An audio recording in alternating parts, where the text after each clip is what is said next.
Philippine National Police Chief Torre III, may mga nakahanda naman daw contingencies kung sakasakali na maglalabas na rin ng warrant of arrest ng International Criminal Court laban sa dating pinuno ng pambansang pulisya at ngayon ay Senador Ronald Bato de la Rosa. May balita si Bombo Bea Pinisa.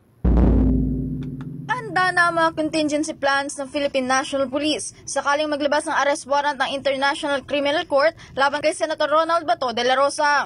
Ito ang tiniyak ni bagong PNP Chief Police General Nicolas Torre III sa isang pulong balitaan sa kampo matapos na maitalaga at manumpa bilang bagong hepe ng organisasyon nitong Lunes. Ani Torre, ang mga hakbang na ito ay bahagi ng kanilang paghahanda upang masiguro na magiging maayos ang pagpapatupad ng batas at magkakaroon ng legal na proseso ang maaaring pag-aresto kay De La Rosa. Anya nakapaghanda ang kanilang hani ng mga contingency plans para masiguro na alam na ng kanilang kapulisan ang mga dapat gawin sakali mang maglabas agad ng arrest warrant ang ICC tungkol dito. But obviously, we are also making contingencies na pag may nangyaring ganito, anong ating gagawin? Pag may nangyaring ganon din ang ating gagawin. So, hindi nga lang siya talaga proper na parang i-discuss mo na kagad at the moment. Nakita niyo naman siguro. You know what I mean? Samantala, hindi naman nabinigyang detalye pa ni Torre ang mga contingency plans na ito, ngunit tiniyak naman ng hepe na gagawa ng desisyon ng pamahalaan kapag kakailanganin. Anya, bagamat may mga plano na ang kanilang hanay ay hindi muna niya ilalantad ang preparasyon at sinabing ito ay isang bagay na kailangang aksyonan kapag andyan na at saka nabubuo ng desisyon kapag may pinal ng anunsyo o nakapaghain na ng arrest warrant ang korte laban sa senador.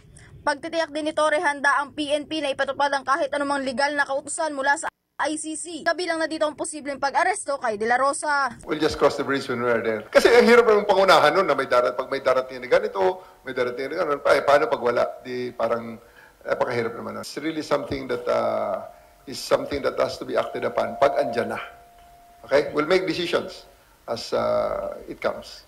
Samantala, nauna naman na dito ay inamin din ng senador na handa niyang harapin ang akusasyon at ang warrant kung sakali mang maghain ng korte laban sa kanya. Nagpahayag din si De La Rosa na kung sakali mang lumabas na ang warrant ay plano niyang dumulog at humingi ng proteksyon sa Senado na agad namang sinigundahan ni Senate President Francis Chis Escudero. Para sa Bombo Network News, Bombo Bea Pinisa nag-uulat para sa #1 and most trusted radio network in the country, Bombo Radio Philippines. Basta Radio, Bombo!